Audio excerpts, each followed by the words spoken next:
السلام عليكم ورحمة الله. معانا النهاردة منزل في المنطقة الرابعة قطاع اهي. نموذج المنزل نموذج واجهة، طبعا على شارع رئيسي. ده كله فيو للمنزل، مساحة كبيرة جدا، جاي في وش شارع، على الخدمات رئيسي. دي حضانة حكومي ما شاء الله، 3 شوارع كبار، رصيف المنزل محترم، وصلة مية شغالة.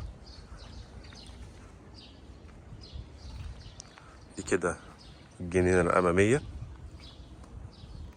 مساحتها جميلة جدا. البلكونة طبعا لغيناها، عايزين نرجعها تاني مفيش أي مشاكل. ده كده مدخل البيت الرئيسي، كابل الكهرباء موجود واقف على العدادات ما شاء الله. سلم البيت مرتفع. ده كده مدخل للدور الأرضي. طبعا نقدر نقسم شقة 2 وصالة ومطبخ وحمام، ونقدر نعمل الأرض ريسبشن كبير، استقبال ومطبخ كبير وحمام. دي كده بلكونة على الحديقة الخلفية. معانا هنا مساحة كبيرة جدا. طبعا المنزل 150 متر، 75 متر مباني و75 متر حديقة أمامية وخلفية. الحديقة الخلفية بتاعتنا ما شاء الله كبيرة جدا، نقدر نعمل ردود للمساحة.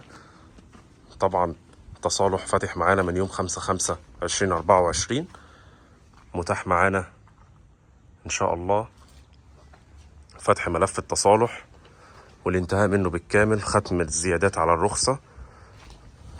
طبعا ندخلك عدادات الكهرباء والمية مفيش أي مشكلة في خلال 20 يوم.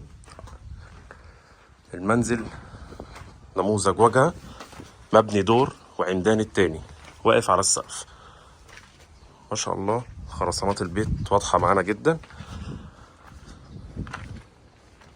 عمدان كلها أشاير 16. ده كده فيو للمنزل. طبعا ربنا يبارك لصاحب النصيب. مع الدور الثالث هيكون الفيو أجمل من كده، جاي في وش شارع رئيسي. منزل مش هيتكرر مرتين، حاجة محترمة جدا، والجيران كلهم ساكنين. حضانة الحكومي، خدمات، مدارس، مواصلات ما شاء الله. المنزل واجهته بحرية، موجود كذا حاجة، دور و2 و3 في جميع مناطق ابن بيتك، 7 مناطق.